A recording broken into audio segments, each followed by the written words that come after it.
نحمد اللہ تعالی ونصلی ونسلم علی رسولہ الکریم اما بعد فاعوذ باللہ من الشیطان الرجیم بسم اللہ الرحمن الرحیم یخرج الحی من المیت ویخرج المیت من الحی ویحیی الارض بعد موتها صدق اللہ العظیم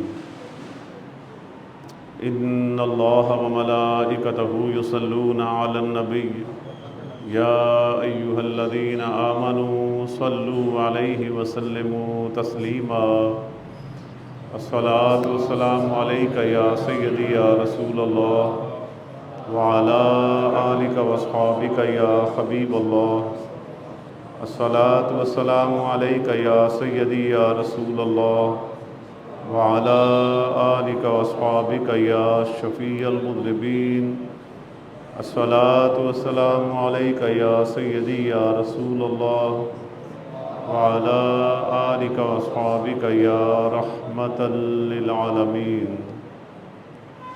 حمد و صلاة کے بعد نہایت معزز محترم عاشقان مصطفیٰ غلامان مجتبی اور خادمان اولیاء، السلام علیکم ورحمۃ اللہ وبرکاتہ. اللہ رب العزت کا جتنا بھی شکر ادا کیا جائے کم ہے کہ اس کے فضل و کرم سے، اس کی توفیق سے اس کے پاک گھر میں نماز جمعہ کی حاضری کی عظیم سعادت نصیب ہو رہی ہے. اللہ تعالی ہم سب کی حاضری قبول فرمائے اور اس پاک نورانی ذکر ماحول اور قرآن پاک کے نور کی برکت سے اللہ تعالی ہمیں ظاہر باطن دنیا قبر اور آخرت کا نور عطا فرما. آمین ثم آمین. ماہ شوال المکرم 3 ہجری ہجرت کا تیسرا سال، اس سے 1 سال پہلے غزوہ بدر ہو چکا. اور غزوہ بدر وہ کہ جس میں اللہ تعالیٰ نے حق کو عظیم و شان فتح عطا فرمائی. نبی پاک علیہ الصلوۃ والسلام کے وسیلہ جلیلہ سے صحابہ کرام علیہ رضوان کو فتح یاب فرما دیا. نبی پاک علیہ الصلوۃ والسلام کے غلاموں نے بھی غلامی کا حق ادا کر دیا. پورا 1 سال اس معاشرے میں جہاں پر کوئی ایک بندہ قتل ہو جاتا، کوئی ایک عام بندہ قتل ہو جاتا، تو قبیلوں کے اندر کئی سال اس کی جنگیں نسل در نسل چلتی رہتی. تو یہاں تو معاملہ ہی 70 بڑے سرداروں کا تھا. 70 بڑے سردار جہنم حاصل کیے نبی پاک علیہ الصلوۃ والسلام کے غلاموں نے غزوہ بدر میں. تو اندازہ کریں وہ سال انہوں نے کس طرح گزارا ہوگا. بچہ، بوڑھا، بزرگ، جوان، عورتیں، ہر کوئی بدلے لینے کی فکر میں تھا کہ ہم نے بدر کا بدلہ لینا ہے. اور اس کی وہ پورا سال تیاری کرتے رہے اور اس طرح تیاری کی کہ اپنا پیسہ پانی کی طرح بہایا اور اسلحہ اکٹھا کیا. پورے خطہ عرب میں انہوں نے اپنے ان لوگوں کو جو بڑے زبان کے تیز ترار اور لوگوں کو جوش دلانے والے، ان کو آمادہ کیا کہ آؤ لشکر میں شامل ہو جاؤ. اور بڑے لوگ لشکر میں شامل ہوئے. 3000 کا لشکر انہوں نے جمع کر لیا. سینکڑوں اونٹ، سینکڑوں گھوڑے اور سینکڑوں زیرہ پوش اس کے اندر. اور ادھر نبی پاک علیہ الصلوۃ والسلام کو جب آپ نے فرمایا جہاد کا حکم فرمایا تو وہاں 1000 کا لشکر تیار ہوا. 9 شوال المکرم جمعرات مبارک کا دن، جمعرات کے دن نبی پاک علیہ الصلوۃ والسلام نے مشاورت فرمائی.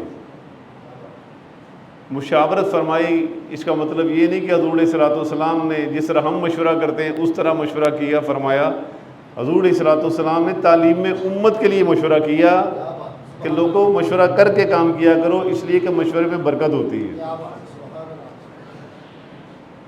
تو مشورے میں اکابر صحابہ کرام علیہ رضوان کا اور تقریباً اکثریت لوگوں کا فیصلہ یہی تھا کہ مدینہ منورہ کے اندر رہ کر جنگ کی جائے. خواتین کو محفوظ قلعوں میں محفوظ کر لیا جائے، ان کو وہاں رکھا جائے، اور پھر گلی کوچوں میں مدینہ طیبہ میں جب وہ لشکر آئے کفار کا تو ان کا پھر یہاں مقابلہ کیا جائے. رسول پاک علیہ الصلوۃ والسلام کی رائے بھی اسی طرف مائل تھی، لیکن کچھ جوان نوجوان صحابہ کرام علیہ رضوان، انہوں نے عرض کیا یا رسول اللہ صلی اللہ علیہ وسلم، آپ کا حکم سر آنکھوں پر مشورے میں جو ہو رہا ہے، لیکن ہم یہ چاہتے ہیں کہ دشمن کا باہر نکل کر ان کے سامنے ڈٹ کر مقابلہ کریں، تاکہ کہیں دشمن یہ نہ سمجھے کہ بزدلوں کی طرح گلیوں میں بیٹھ کر انہوں نے ہم سے مقابلہ کیا ہے۔ انہوں نے رسول پاک علیہ السلام کی بارگاہ میں اتنا اصرار کیا کہ ہم مدینہ طیبہ سے باہر نکل کر میدان میں، کھلے میدان میں ان کی آنکھوں میں آنکھیں ڈال کر اور ہاتھوں میں ہاتھ ڈال کر ان کا مقابلہ کر کے انہیں بتا دیں گے کہ چٹانوں اور طوفانوں سے لڑنا آسان ہے، رسول اللہ کے غلاموں سے لڑنا آسان نہیں ہے۔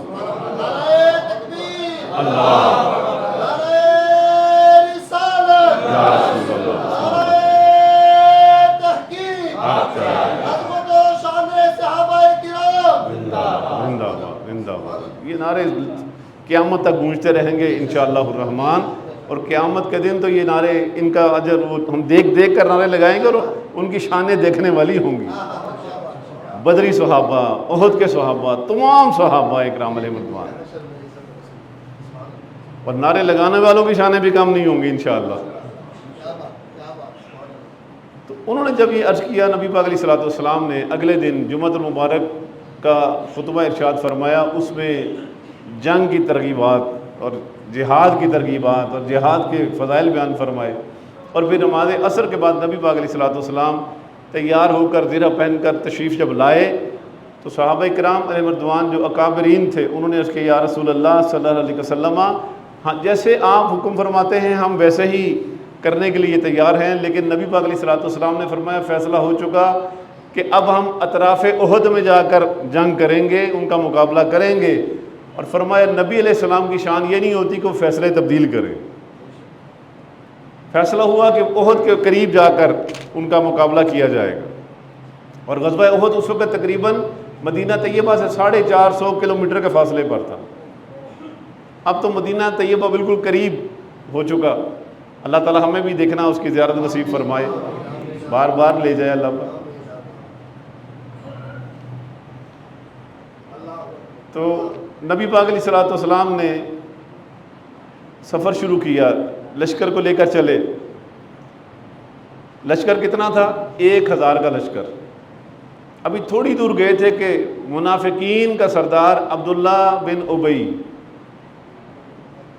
اس نے کہا کہ میری بات نہیں مانی گئی، وہ بچوں کی، نوجوانوں، چھوٹوں کی بات مان کر فیصلہ کر لیا گیا کہ مدینہ طیبہ سے باہر جا کے جنگ کرے، بہتر یہی تھا کہ مدینے میں رہ کے جنگ کرتے، لہذا جو کہ میری بات نہیں مانی گئی اس نے اپنے 300 لوگوں کو اکٹھا کیا اور واپس چل پڑا۔ 1000 کے لشکر میں سے 300 لوگ نکل جائیں تو حوصلے پست ہو جاتے ہیں، لیکن وہ انہیں پتہ نہیں تھا کہ یہ جانے والے کون ہیں۔ منافقین کو کیا خبر کہ صحابیت کا درجہ کیا ہے، منافقین کو کیا خبر کہ غلامی مصطفیٰ کا نشہ کیا ہے۔ کسی نے بڑی محبت سے کہا نا کہ شراب عشق احمد میں کچھ ایسی کیف و مستی ہے، شراب عشق احمد میں کچھ ایسی کیف و مستی ہے کہ جان دے کر بھی 1-2 بوند مل جائے تو سستی ہے۔ وہ 300 لشکر، 300 کا لوگوں کو لے کر ٹولہ واپس جب پلٹا، اس نے کہا ابھی ان کے حوصلے پست ہو جائیں گے، واپس آنا پڑے گا، یہ مدینہ طیبہ میں آ کے جس طرح ہم نے فیصلہ کیا تھا اس طرح جنگ کریں گے، لیکن انہیں خبر نہیں تھی یہ رسول اللہ کے پروانے ہیں، یہ نبی پاک علیہ السلام کے وفادار صحابہ ہیں رضوان اللہ تعالی علیہ مجمعین۔ کتنے باقی رہ گئے؟ 1000 میں سے 300 نکلے تو 700۔ اب 700 کا لشکر لے کے جب نبی پاک علیہ السلام روانہ ہونے لگے، ان میں کئی چھوٹی عمر کے بچے بھی تھے اور کئی بالکل ناتجربہ کار۔ نبی پاک علیہ السلام نے 50 ان لوگوں کو بھی واپس بھیج دیا، حالانکہ انہوں نے بڑی ضد کی کہ یا رسول اللہ صلی اللہ علیہ وسلم ہمیں اجازت فرما دیجیے، ہم ساتھ چلنے کو تیار ہیں، لیکن حضور علیہ السلام نے ان 50 لوگوں کو واپس فرما دیا۔ اللہ اور اس کے رسول کی حکمتیں، یعنی اس میں بھی ہمارے لیے تربیت کے بے شمار درس ہیں کہ انہیں واپس کیوں بھیجا، کہ پتہ چلے کہ جانے والے جو ہوں منہ اٹھا کر نہ چل پڑیں کہ جی ہماری جہادی تنظیم ہے اور للو پنجو جاگے دشمن کے ساتھ ٹکرانے کی کوشش کریں، امریکہ اور یورپ پر للکاریں، اس سے نقصان ہوتا ہے، اسلام کا نام بدنام ہوتا ہے۔ اسلام کو عزت دینے کے لیے نکلنا چاہیے، اس وقت نکلو جب تمہاری تیاری مکمل ہو اور دشمن کا منہ توڑ جواب دینے کی طاقت بھی رکھتے ہو، اہلیت بھی رکھتے ہو۔ طاقت اور اہلیت دونوں چیزیں. ایٹم بم رکھنے لائیں یہ طاقت ہے، اہلیت ہے تب ہوگی جب اس کو استعمال کرنے کا فن آتا ہوگا. استعمال سے مراد یہ نہیں کہ ایٹم بم چلا دو، بلکہ استعمال سے مراد یہ ہے کہ ایٹم بم ہو اور دشمن ڈرے، اتنا ڈرے کہ مسلمانوں کی طرف میلی آنکھ سے دیکھنے کی جرت نہ کرے. اہلیت اس کو کہتے ہیں، چلانا اور ہاتھ میں رکھ کر دشمن کو ڈرانا. اللہ کرے ہمارے بڑے جو کرسیوں کے متوالے ہیں انہیں یہ سمجھ آ جائے، اور یہ سمجھ تب بھی ہے کہ جب وہ شریعت پڑھیں گے، جب وہ امریکہ اور یورپ کے قوانین کو اور ان کی ترقی کے معاشی منصوبوں کا صرف انہی کو پڑھیں گے، انہیں یہ باتیں سمجھ نہیں آئیں. تو 650 لوگ باقی رہ گئے، اور 650 لوگ جب وہاں نکلے رسول پاک علیہ السلام کی میت میں، تو بس ان کے دل، ہر کسی کی تمنا یہ تھی کہ پہلے میں جاؤں، پہلے میں نکلوں. یہ ہے عشق مصطفیٰ صلی اللہ تعالیٰ علیہ وسلم، اور عملی مظاہرہ کیا صحابہ کرام علیہ رضوان نے. برادران اسلام، مدینہ طیبہ جب یثرب تھا اور رسول پاک علیہ السلام ہجرت کر کے تشریف لائے نا یثرب میں، اور اسے مدینہ طیبہ بنا دیا، مدینہ منورہ بنا دیا، اور طیبہ بنا دیا، اور تابہ بنا دیا. تو رسول پاک علیہ السلام کے آنے سے پہلے 2 لوگ تھے، 2 قبیلوں میں ایک بندہ تھا، بڑی اس کی شہرت تھی. اوس قبیلے کا جو بہت مشہور بزرگ سمجھا جاتا تھا، ابو عامر راہب اس کا نام تھا، ابو عامر، اور بڑا متقی، عبادت گزار، پرہیزگار. اور لطف کی بات یہ ہے کہ وہ اپنی کتابوں سے نبی آخر الزمان صلی اللہ علیہ وسلم کے قصے بیان کیا کرتا تھا کہ وہ جو نبی آخر الزمان تشریف لانے والے ہیں ان کی نشانیاں سر سے پاؤں تک یہ ہوں گی، ان کا اخلاق یہ ہوگا، ان کا کردار یہ ہوگا، ان کی جرت و بہادری اور شجاعت کا عالم یہ ہوگا. وہ ان کی نشانیاں بیان کیا کرتا تھا. اور عبداللہ بن ابی جو تھا وہ بھی بڑا اپنے خزرج قبیلے کا بڑا مشہور اور معروف بندہ تھا. جب رسول پاک علیہ السلام مدینہ طیبہ میں جلوہ گر ہوئے تو پھر ہر شے رسول اللہ کی طرف کھینچتے چلی گئی. ہر کوئی نبی پاک علیہ السلام کے اخلاق حسنہ سے متاثر ہوتے ہوئے حضور علیہ السلام کا دیوانہ ہوتا گیا. ان دونوں کے دلوں میں حسد کی آگ بھڑک اٹھی.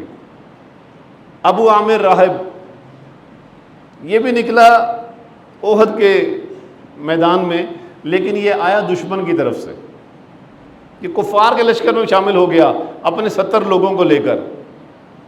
اور عبداللہ ابن ابی جو تھا وہ منافق، وہ اپنے 300 لوگوں کو واپس لے کر نکل گیا.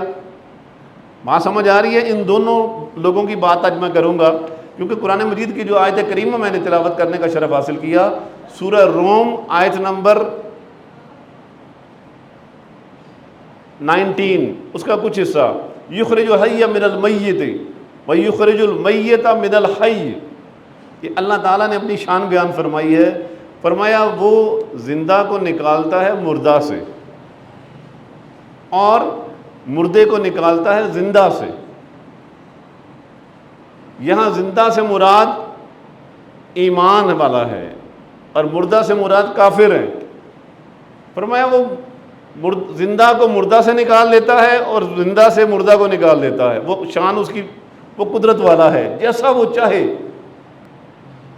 تو یہاں پر مردہ ہے وہ کافر. ابو عامر جو تھا وہ کافر تھا، وہ مردہ تھا. اللہ تعالیٰ نے فرمایا ہم مردہ سے زندہ کو نکال دیتے ہیں. اس کا ایک بیٹا تھا حنظلہ، حضرت حنظلہ رضی اللہ تعالیٰ عنہ. باپ نکلا دشمن کی طرف سے ابو عامر راہب، اور بیٹا حضرت حنظلہ رضی اللہ تعالیٰ عنہ صحابی بن کر نبی پاک علیہ السلام کا کلمہ پڑھ کر ایمان لا کر نبی پاک علیہ السلام کی معیت میں حضور علیہ السلام کے ان 650 لوگوں میں شامل ہو گیا. مردہ سے زندہ نکال دیتا ہے اللہ. اور عبداللہ بن ابی جو رئیس المنافقین تھا، جو 300 لوگوں کو لے کر واپس آ گیا، اللہ تعالیٰ نے اس کے بیٹے کو بھی رسول اللہ کی غلامی کا شرف عطا فرما دیا. اس کا نام بھی عبداللہ تھا رضی اللہ تعالیٰ عنہم اجمعین.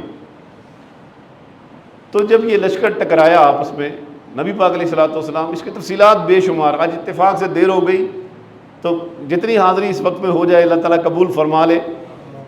جب لشکر ٹکرایا آپس میں، نبی پاک علیہ السلام نے جنگ کی جو ابتدا فرمائی تو فرما دیا کہ یہ 50 لوگ اس پہاڑی درے پر کھڑے ہو جائیں اور وہاں سے ہلنا نہیں ہے جب تک کہ میرا حکم نہ آ جائے. جب تک میں نہ کہوں وہاں سے ہلنا نہیں ہے.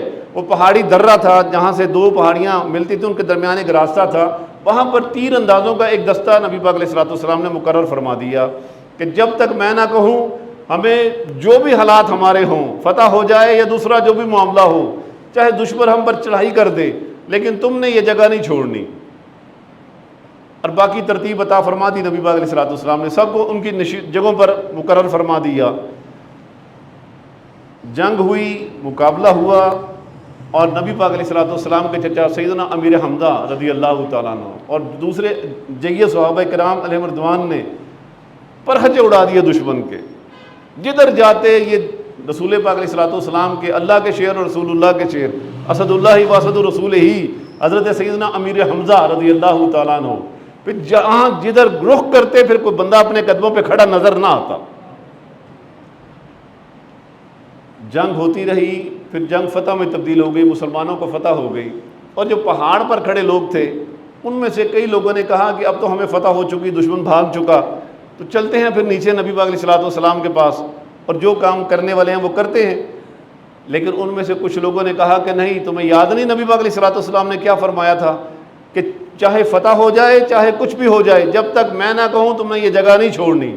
لیکن کچھ صحابہ کرام نے کہا اب جنگ ختم ہو چکی، انہوں نے اپنے خیال سے یہ سوچا کہ جنگ تو ختم ہو چکی، فتح تو ہو چکی، دشمن تو بھاگ چکا، لہذا نیچے چلتے ہیں۔ لیکن انہوں نے روکنے کی کوشش کی جو تھوڑے لوگ تھے، لیکن زیادہ لوگ نیچے اتر آئے اور انہوں نے وہ غلطی کر دی، ان سے وہ غلطی ہو گئی۔ جب نبی پاک علیہ الصلوۃ والسلام نے حکم فرمایا تھا، وہ حکم نہ مان کر جب دوسری طرف سے اکرمہ، یہ بھی وہ مردہ سے زندہ نکال دیا اللہ تعالیٰ نے، حضرت اکرمہ بعد میں ہو گئے، یہ ابو جہل کا بیٹا، پہلے اکرمہ تھا، لیکن وہی جب رسول اللہ کی غلامی میں آ گئے تو حضرت اکرمہ رضی اللہ تعالیٰ عنہ ہو گئے۔ اور وہ دوسرا جو تھا وہ بھی بہت بڑا جرنیل، بہت بڑا سپہ سالار تھا، خالد بن ولید، اس وقت تک مسلمان نہیں ہوئے تھے۔ یہ دونوں بڑے ماہر جنگجو تھے، انہوں نے دیکھا، لیکن بعد میں حضرت خالد بن ولید بھی نہ صرف صحابی ہوئے بلکہ فرمایا سیف من سیوف اللہ، کہ یہ اللہ کی تلواروں میں سے ایک تلوار ہے، حضرت خالد بن ولید رضی اللہ تعالیٰ عنہ۔ لیکن اس وقت بھی جنگی چالیں ان کی بڑی ماہرانہ تھی، انہوں نے دیکھا کہ وہ ٹیلا خالی ہو گیا ہے، لوگ تھوڑے رہ گئے ہیں، انہوں نے پلٹ کر حملہ جو کیا وہاں سے، تو انہوں نے کوشش کی ان کو روکنے کی، لیکن حملہ ان کا بڑا شدید تھا، جس سے مسلمانوں کو کافی نقصان ہوا، مسلمانوں میں کافی پریشانی پیدا ہوئی۔ لیکن رسول پاک علیہ الصلوۃ والسلام کی معیت نے اور ان کے ایمان اور ان کی جان نثاری نے ان کو دوبارہ مضبوط کیا اور دوبارہ دشمن کا منہ توڑا اور دشمن کو بھگا دیا، دوبارہ فتح نصیب ہوئی۔ اس جنگ میں 2 مرتبہ فتح نصیب ہوئی، غزوہ احد میں۔ اللہ اکبر۔ تو یہاں سے پتہ چلا کہ اللہ اور اس کے رسول علیہ الصلوۃ والسلام کی بات ماننے میں ہی نجات ہے، اپنی عقل کے گھوڑے نہ دوڑائیں، حضور علیہ الصلوۃ والسلام کی غلامی میں حضور علیہ الصلوۃ والسلام کے ہو جائیں، بس جیسا اللہ اور اس کے رسول چاہتے ہیں ویسے بن جائیں، میکسیمم ایسے بننے کی کوشش کریں۔ آج بھی عزتیں انشاءاللہ ہمارے منتظر ہیں۔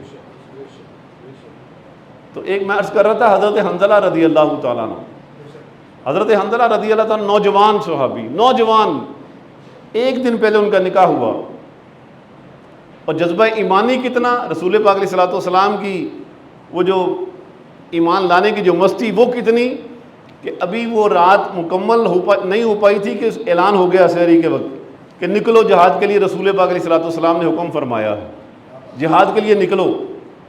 حضرت حنظلہ رضی اللہ تعالیٰ عنہ ایک دن پہلے شادی ہوئی، شب زفاف تھی، اور وہ اپنی بیگم کے ساتھ تھے، جب ان کے کان میں یہ آواز پڑی کہ الجہاد الجہاد، تو فوراً اٹھ کھڑے ہوئے اور اپنی نئے نویلی دلہن سے کہنے لگے اللہ کرے ہمارے نوجوانوں میں یہ جذبے پیدا ہو جائیں کہ رسول اللہ صلی اللہ علیہ وسلم کی دین کی خدمت کرنی ہے، کہ شادی نکاح کرنا ہے تو سنت کے مطابق کرنا ہے، اور جو بھی معاملات کرنے ہیں رسول اللہ صلی اللہ علیہ وسلم کی تعلیمات کے مطابق کرنی ہے، اور پھر یہ جان کس لیے ہے، رسول اللہ کے قدموں پر نثار کرنے کے لیے۔ اللہ کرے ہم اپنی اولادوں کی تربیت اس طرح کر سکیں اور ان کی ہمارے جو جوان ہیں ان کے اندر یہ جذبے پیدا ہو جائیں۔ حضرت حنظلہ رضی اللہ تعالیٰ عنہ نے اپنی بیگم سے کہا کہ جہاد کا بلاوا آ چکا، رسول اللہ صلی اللہ علیہ وسلم کی طرف سے دعوت جہاد آ چکی، اب میں جا رہا ہوں، زندگی رہی تو پھر ملاقات ہوگی، پھر زندگی رہی تو پھر معاملات زندگی چلائیں گے، وہ بھی اللہ کی بندی، اس نے بھی کہا کہ آپ ضرور جائیں، شوق سے جائیں، لیکن آپ پر غسل فرض ہے، غسل تو کر لیں۔ حضرت حنظلہ رضی اللہ تعالیٰ عنہ کا ایمان، اس کی شان دیکھیں، کہنے لگے اگر میں غسل کرنے میں لگ گیا کہیں پیچھے نہ رہ جاؤں اور رسول اللہ صلی اللہ علیہ وسلم کا لشکر آگے نکل جائے اور وہ مجھ سے آگے سبقت لے جائے، میں غسل بعد میں کر لوں گا، دیکھا جائے گا۔ انہوں نے یہ کہا اور نکل پڑے نبی پاک علیہ الصلوۃ والسلام کے پیچھے، اور جب نبی پاک علیہ الصلوۃ والسلام کے ساتھ وہ لڑے، اس دیوانگی کے ساتھ لڑے کہ دشمن کے چھکے چھڑا دیے، لیکن ان کی قسمت میں شہادت تھی۔ نبی پاک علیہ الصلوۃ والسلام کی طرف سے لڑتے ہوئے حضرت حنظلہ رضی اللہ تعالیٰ عنہ نے جام شہادت نوش کیا۔ مختصر یہ کہ جب جنگ ختم ہوئی، نبی پاک علیہ الصلوۃ والسلام نے فرمایا جتنے زخمی ہیں انہیں اکٹھا کرو، جتنے شہداء ہیں ان کو اکٹھا کرو، تو سب کو لا کر رکھ دیا نبی پاک علیہ الصلوۃ والسلام کے قدموں میں۔ فرمایا، عرض کیا یا رسول اللہ صلی اللہ علیہ وسلم، حنظلہ نہیں مل رہا، حنظلہ نہیں مل رہا۔ تو نبی پاک علیہ الصلوۃ والسلام نے تبسم فرمایا ابھی آ جائے گا، ابھی آ جائے گا۔ عرض کیا یا رسول اللہ کہاں ہے؟ فرمایا وہ شہید ہو گیا تھا، لیکن اسے اللہ کے فرشتے غسل دینے کے لیے لے گئے، ابھی آسمان سے دیکھو وہ پانی کے قطرے ٹپک رہے ہیں۔ اور تھوڑی ہی دیر میں حضرت حنظلہ رضی اللہ تعالیٰ عنہ کا جسم اقدس جب پہنچا زمین پر تو وہ ایسے ہی تھا جیسے ابھی غسل دیا گیا ہے۔ عرض کیا یا رسول اللہ شہید کو غسل کس نے دیا؟ فرمایا ملائکہ نے۔ کیوں دیا؟ فرمایا یہ اس کے گھر والوں سے پوچھو جا کر۔ جب گھر والوں سے جا کے پوچھا گیا تو پتہ چلا کہ پہلی رات تھی، انہوں نے شادی کی وہ رات اپنی زوجہ کے ساتھ حقوق زوجیت ادا کیے، ان پر غسل فرض تھا، لیکن رسول اللہ کی محبت میں کہ جہاد سے کہیں پیچھے نہ رہ جائیں، انہوں نے غسل مؤخر کر دیا اور جہاد کو مقدم کر دیا۔ اور ان کی زوجہ محترمہ کتنی پاک دامن عورت، انہوں نے صبح لوگوں کو اکٹھا کیا، رشتہ داروں کو، فرمایا کہ اس طرح حنظلہ نے ہمارے ساتھ ہم نے رات گزاری ہے، کل کو اللہ ہمیں بیٹا عطا فرمائے تو کوئی مجھے تانا نہ دے، وہ بیٹا ہوگا، بچہ ہوگا تو حنظلہ کا ہی ہوگا۔ یہ احتیاطیں، اور پھر اللہ تعالیٰ نے انہیں وہ بیٹا عطا فرمایا، اس کا نام انہوں نے عبداللہ رکھا غالباً۔ تو وہ نوجوان جب ہوا تو وہ بھی اللہ اکبر ایسا نوجوان کہ جب یزید لعین پلید نے حرم مکہ پر لشکر کشی کی، وہاں پر حملہ کیا، مکہ مکرمہ کی سرزمین پر اور بیت اللہ شریف کے اندر یزیدی فوجوں نے جب لشکر کے ساتھ اپنے گولے، آگ کے گولے برسائے، اور بیت اللہ شریف کی دیواریں بھی اس آگ کی وجہ سے ان کو آگ کا اثر آیا اور غلاف جل گیا، تو اس وقت مدینہ طیبہ سے جو لشکر آیا تھا وہ حضرت حنظلہ کے بیٹے اس لشکر کے کمانڈر تھے، جو یزیدی فوجوں کے ساتھ اس کا مقابلہ کرنے کے لیے نکلے تھے۔ برادران اسلام، اللہ تعالیٰ سے دعا کریں کہ اللہ تعالیٰ ہمارے دلوں کو بھی زندگی عطا فرما دے۔ ایمان کی زندگی تو ہمیں اللہ نے عطا فرمائی ہوئی ہے، اللہ کرے ہمیں ایمان کی وہ زندگی جو عملی طور پر ایمان کی طرح، مسلمان کی طرح زندہ رہنے والا ایک طریقہ رسول پاک علیہ السلام نے ہمیں عطا فرمایا، جس کو کر کے دکھا دیا صحابہ کرام علیہ رضوان نے۔ اس کا پھر نتیجہ بھی نکلا کہ نبی پاک علیہ السلام کے وہ صحابہ کرام علیہ رضوان جو غلامی کا دم بھی بھرتے تھے اور عمل بھی کرتے تھے، جدھر کا رخ کرتے تھے وہاں اسلام اور دین انہیں فتح عطا فرماتا تھا، انہیں عزتیں ان کے قدم چومتی تھیں۔ آج بھی اگر ہم چاہتے ہیں کہ ہمیں عزتیں نصیب ہوں، ہمیں کھویا ہوا وقار ہمیں مل جائے، ہمارا روب اور دبدبہ ہمیں واپس مل جائے، تو ایک ہی طریقہ ہے کہ ہم نبی پاک علیہ السلام کی غلامی میں عملی طور پر آ جائیں۔ ہم نبی پاک علیہ السلام کی غلامی میں سر سے لے کر پاؤں تک اپنے آپ کو اس رنگ میں رنگ لیں، اور نبی پاک علیہ السلام کی تعلیمات پر خود بھی عمل کریں، اپنے گھر والوں کو بھی عمل کروائیں، اور جہاں بھی اٹھے بیٹھے رسول اللہ کی بات کریں۔ پالیٹکس کی باتیں کر کے، کھیلوں کی باتیں کر کے اپنا وقت ضائع نہ کریں، باتیں کرنی ہے تو یہ کریں کہ رسول اللہ کی محبت کے دلوں میں محبت مصطفیٰ پھیلائی جا سکے۔ اللہ پاک عمل کی توفیق عطا فرمائے۔ وما علیہ الا البلاغ المبین۔